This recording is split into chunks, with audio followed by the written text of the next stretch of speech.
기쁠 때나 슬플 때나 우리를 떠나지 아니하시고 늘 함께 하시는 그 주님의 사랑과 은혜가 오늘 또 우리 가운데 함께 하기를 주님의 이름으로 축복합니다. 이제 오늘 종료주일입니다. 사순절 마지막 주간이지요. 부활절을 중심으로 뒤로 40일을 사순절이라고 하고 그 마지막 주간 주일을 종료주일이라고 하고 오늘부터 시작해서 한 주간을 고난주간으로 보내게 됩니다.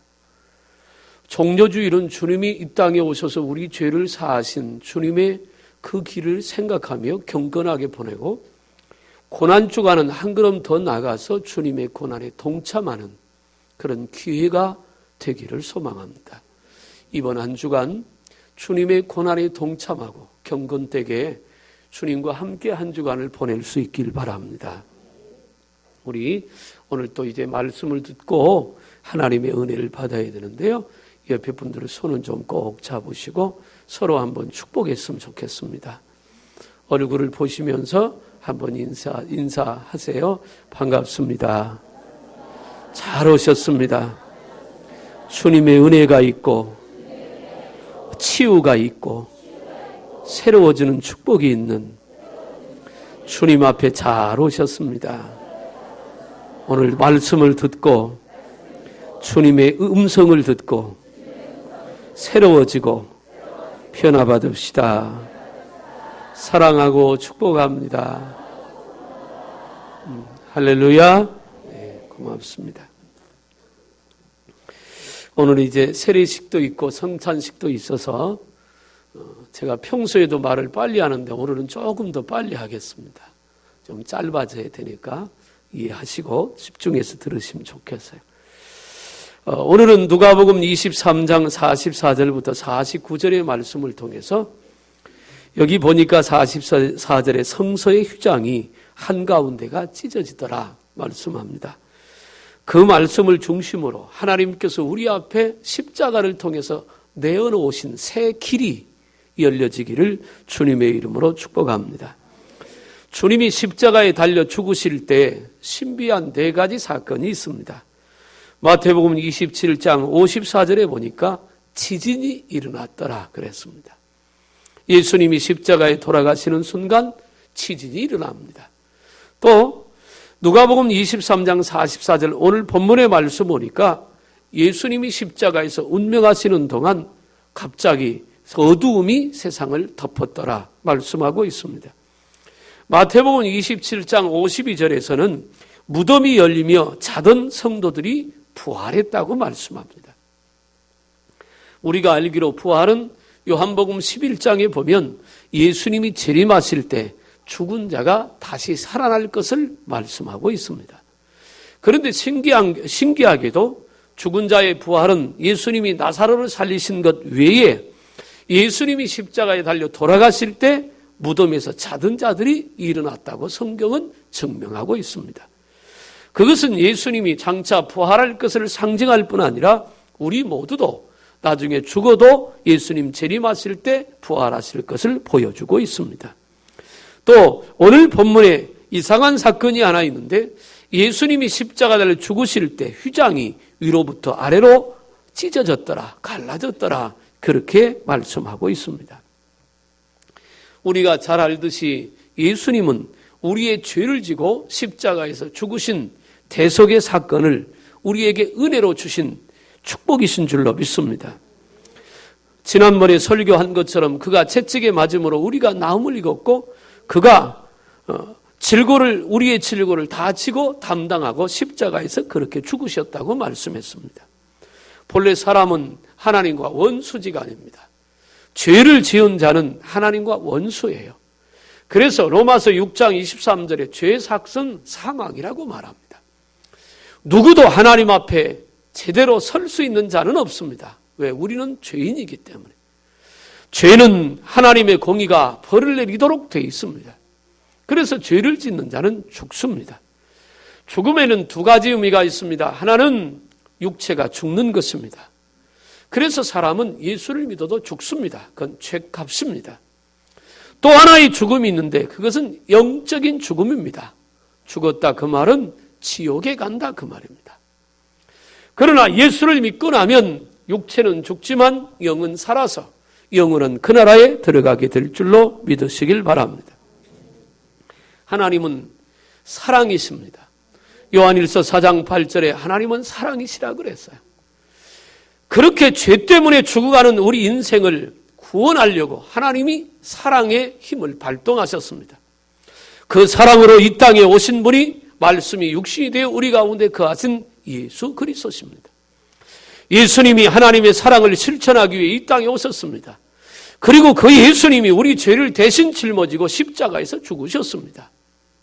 물과 피를 흘리고 죽으셨습니다.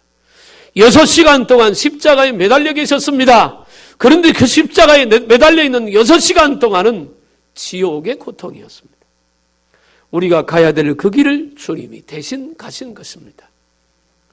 이제 우리는 그 사실을 믿음으로 구원을 얻고 하나님의 자녀가 된 줄로 믿습니다.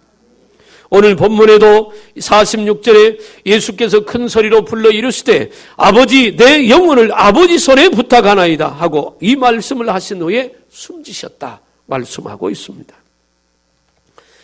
유명한 기독교 영화가 있습니다. 왕 중의 왕이라고 하는 그런 영화였습니다. 명화입니다. 왕 중의 왕은 바로 예수 그리스도를 말합니다. 그 영화를 감독한 사람이 데밀이라고 하는 사람입니다. 그가 왕 중의 왕을 촬영할 때 일어난 사건을 한 가지 소개했습니다. 십자가에 달리신 예수님을 바라보는 장면이 영화 가운데 나옵니다. 이때 엑스트라가 약 200명 정도 동원됐습니다. 그 200명 엑스트라 중에는 예수를 믿는 사람도 있고 또 예수를 믿지 않는 사람도 있었습니다. 데밀 감독은 이 200명에게 십자가에 달리신 예수를 바라보는 장면을 찍기 전에 마이크를 들고 부탁을 했습니다. 여러분, 조용히 5분 동안만 십자가를 바라봐 주세요. 여러분의 종교가 무엇이든지 관계없습니다. 무슨 생각을 하든지 관계없습니다. 다만 시선은 십자가만 바라보아야 합니다. 종교가 없는 분은 어머니를 생각하고 바라봐도 좋습니다. 그렇게 부탁을 합니다. 그리고 그 촬영을 하기 위해서 장엄한 오르간 연주가 시작됩니다. 그 순간 200여 명의 엑스트라가 주인공을 포함한 모두가 십자가를 바라봅니다. 촬영이 시작됐습니다. 나중에 데밀 감독은 이렇게 말합니다. 이런 장면이 나오리라고 하는 상상도 못했습니다. 모든 이들이 5분 동안 정신없이 십자가만을 바라보면서 흐느껴 울기 시작했습니다. 연극이 아니었습니다. 연출도 아니었습니다. 정말 그 십자가를 바라보면서 모든 사람들은 울고 있었습니다. 성령의 역사가 조용히 사람들의 마음을 움직인 것입니다.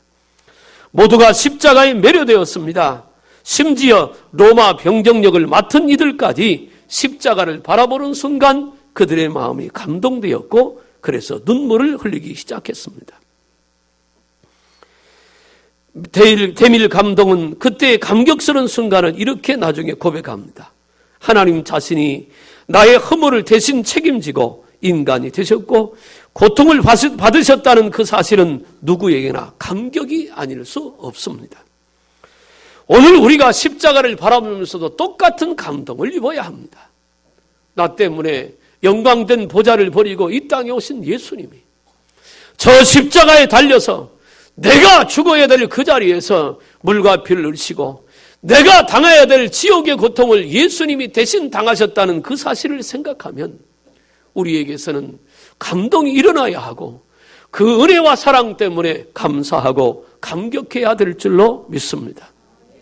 나는 오늘 종료주의를 맞이하면서 고난주간을 시작하면서 이 십자가의 은혜가 저와 여러분 속에 회복되기를 주님의 이름으로 축복합니다. 고난주간은 1년에 한 주간밖에 없습니다. 그러나 그 십자가의 고난은 우리가 날마다 기억하고 주님을 생각할 때마다 그 은혜에 감사하고 내 아집과 고집과 내 세상적인 욕심과 수단과 방법들과 혈기와 분노들을 십자가 앞에 날마다 못 박아야 할 줄로 믿습니다. 사도 바울은 말합니다. 나는 날마다 죽노라. 잘 죽어야 잘 삽니다. 저도 여러분들도 예수 안에서 잘 죽기를 주님의 이름으로 축원합니다. 죽어야 합니다. 죽지 않으면 부활의 기쁨이 없습니다. 죽어야만 부활의 기쁨이 있고 부활의 능력을 경험할 수 있습니다. 잘 죽는 자가 그래서 잘 삽니다. 예수님께서 말합니다.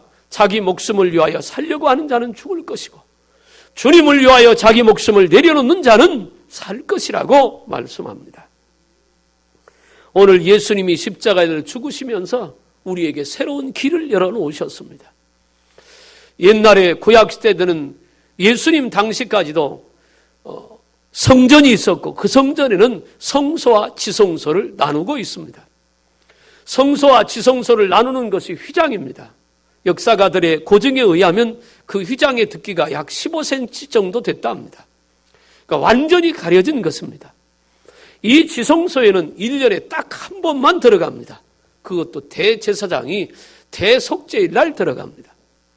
대속죄일을 선포하면 온 백성들은 금식을 선포하고 그 제사장 중에 제비를 뽑아서 대제사장을 선정을 합니다. 그러면 이 대제사장도 금식하고 하나님 앞에 거룩한 모습으로 들어가게 됩니다. 대속죄일 날 회막, 성막, 성전 앞쪽 뜰을 회막이라고 합니다. 거기에 이스라엘 백성들이 다 모입니다. 그리고 대제사장이 지성소에 들어가는 그 순간 온 백성들은 머리를 조아리고 그 앞에 엎드립니다. 왜냐하면 하나님을 만나야 되기 때문에 그래요. 그러면 선발된 대제사장은 자신을 정결케 하고 발목에다 방울을 하나 달고 한쪽 발목에다가 끈을 하나 묶고 지성소에 들어갑니다.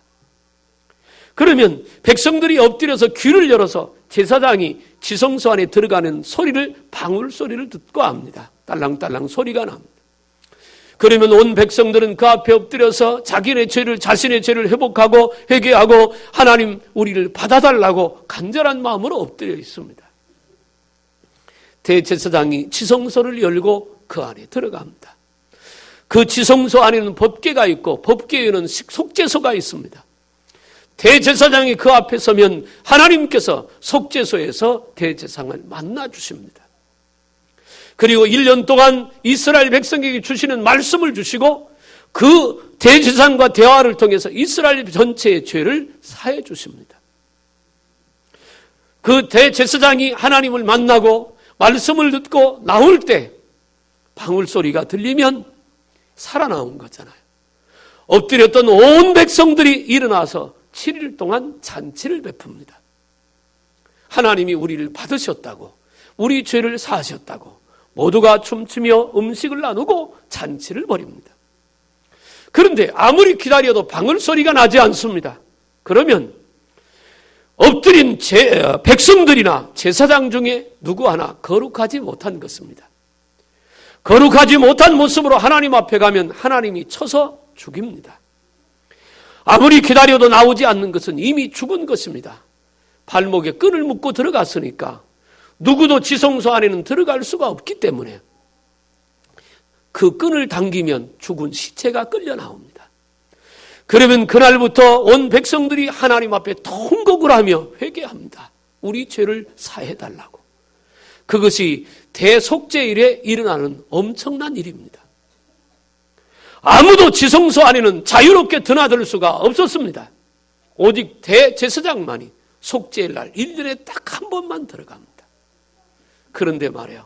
오늘 본문의 말씀을 보니까 예수님이 십자가에 돌아가시는 그 순간 이 지성소가 열렸습니다.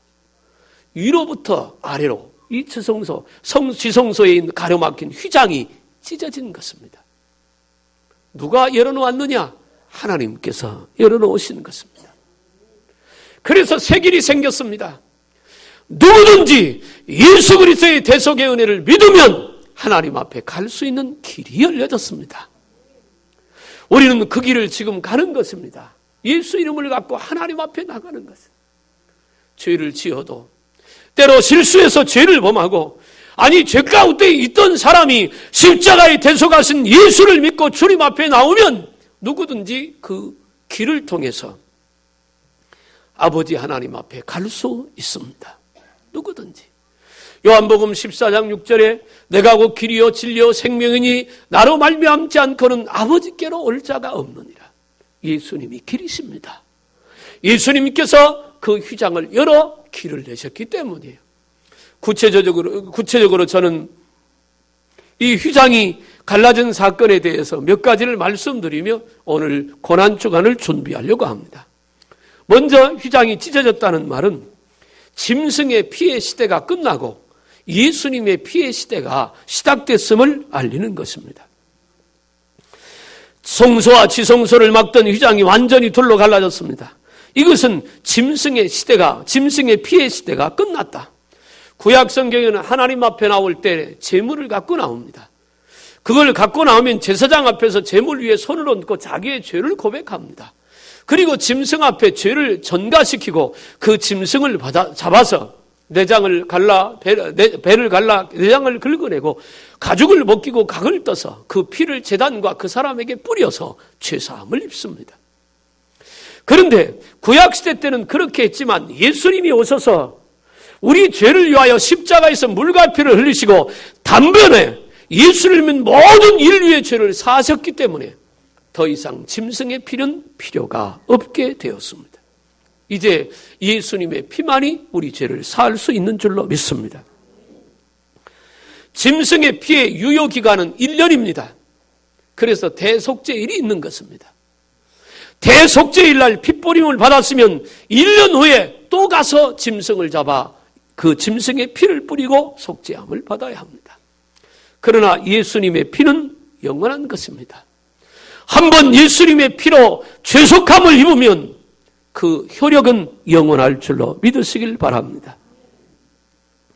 짐승의 피는 죄를 없애는 것이 아니라 죄를 덮는 것입니다. 그러나 예수님의 피는 죄를 덮는 것이 아니라 죄를 닦아내는 것입니다. 예수님의 피는 죄를 완전히 없애는 일을 합니다. 오직 우리 심령의 죄를 회개하고 깨끗이 씻어내는 것은 예수님의 피밖에 없는 줄로 믿습니다.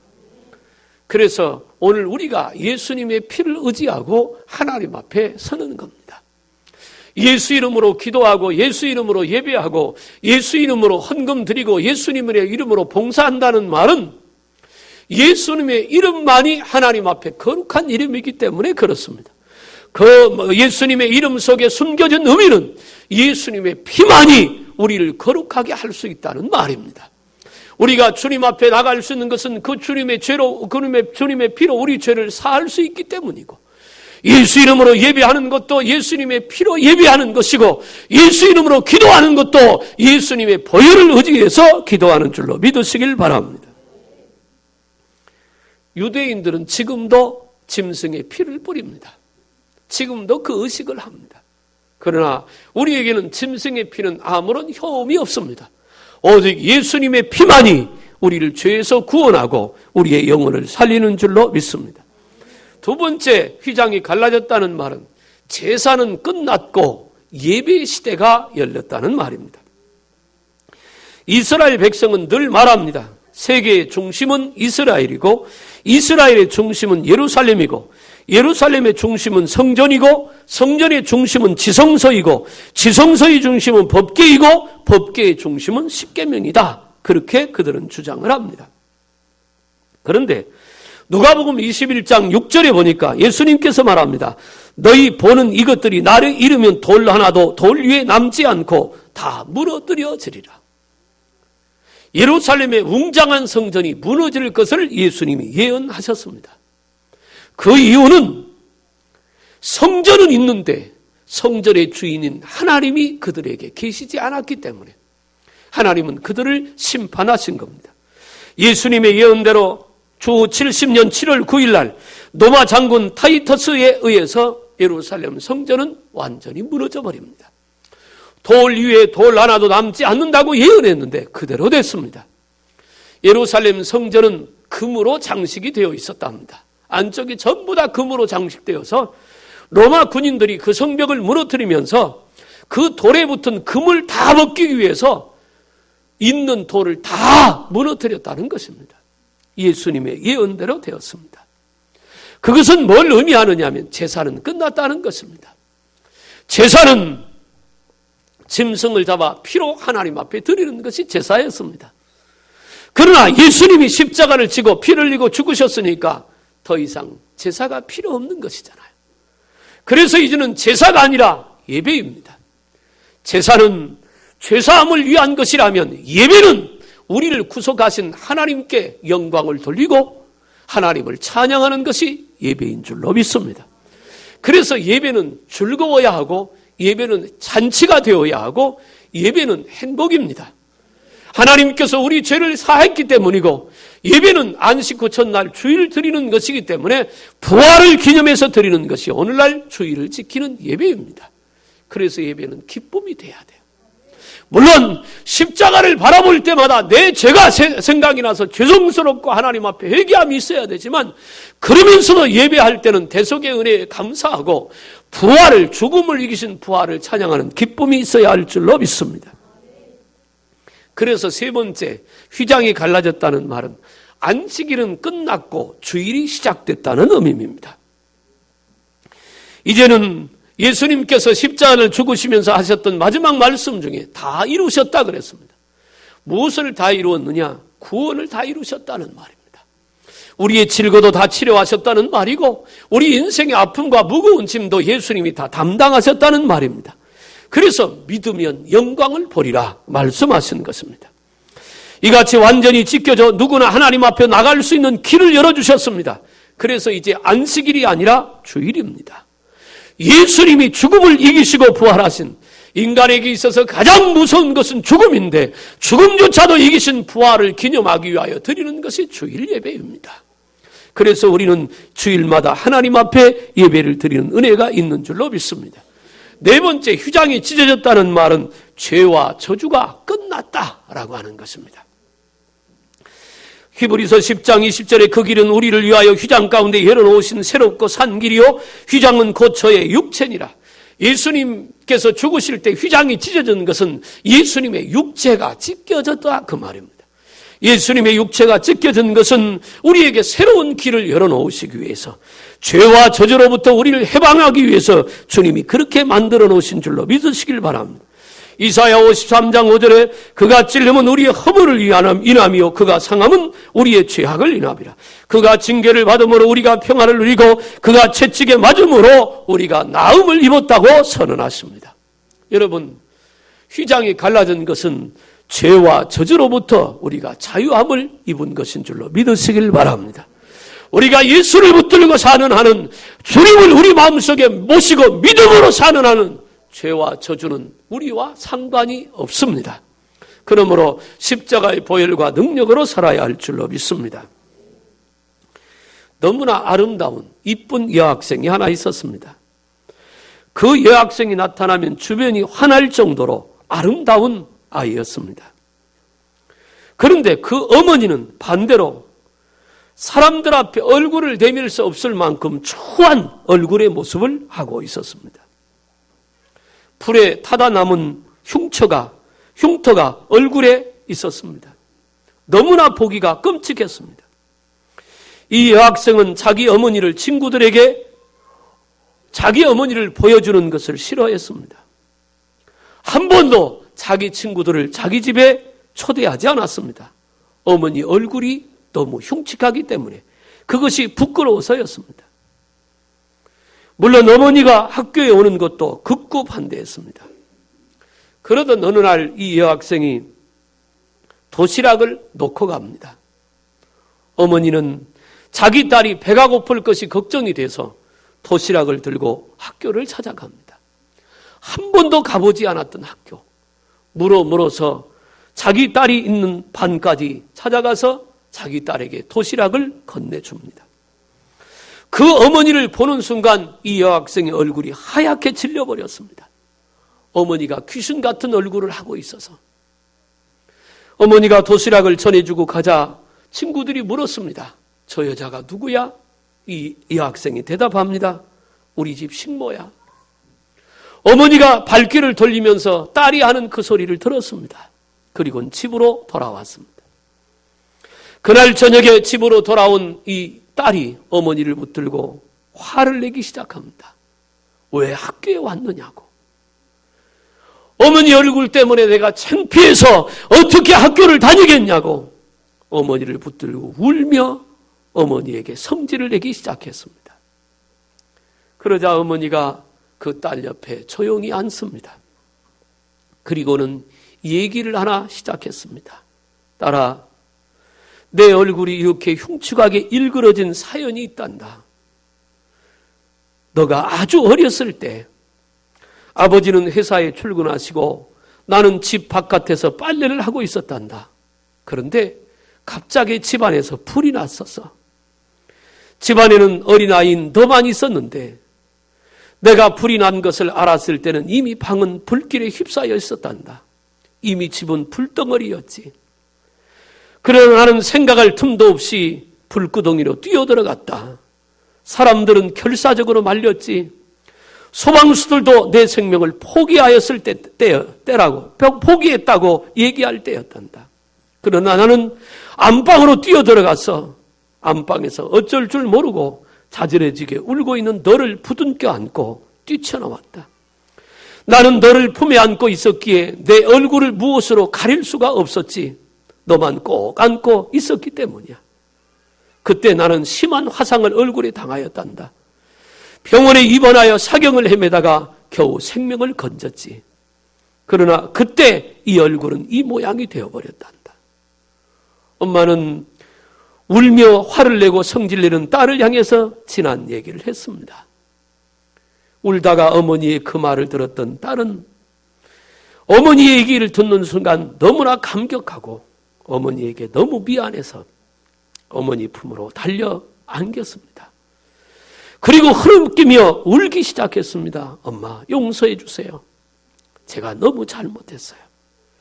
그 후 이 여학생은 얼굴이 일그러진 어머니를 누구에게나 감격스러운 마음으로 자랑합니다. 이분이 내 어머니라고. 이 어머니 때문에 내가 살았다고. 실화입니다. 그런데 말입니다. 이 얘기는 십자가에서 우리를 위해서 죽으신 예수님의 얘기이기도 합니다. 주님이 그렇게 우리를 위해서 죽으셨기 때문에 우리가 산 것입니다. 그가 찔림은 우리의 허물 때문이요 그가 상함은 우리의 죄악 때문이라. 그가 징계를 받음으로 우리가 평안을 누리고 그가 채찍에 맞음으로 우리가 나음을 입었도다. 우리가 숨쉬고 사는 것도 오늘 이 모습으로 사는 것도 주님이 십자가에서 우리 죄를 지고 죽으셨기 때문입니다. 그럼에도 불구하고 우리는 불평하고 원망하고 탓하고 성질내고 화내고 그렇게 삽니다. 예수님의 대속의 은혜 때문에 사는데 이제 휘장이 갈라졌으니 새 길이 났잖아요. 예수님이 십자가에 날 죽으면서 우리에게 새로운 길을 열어주셨습니다.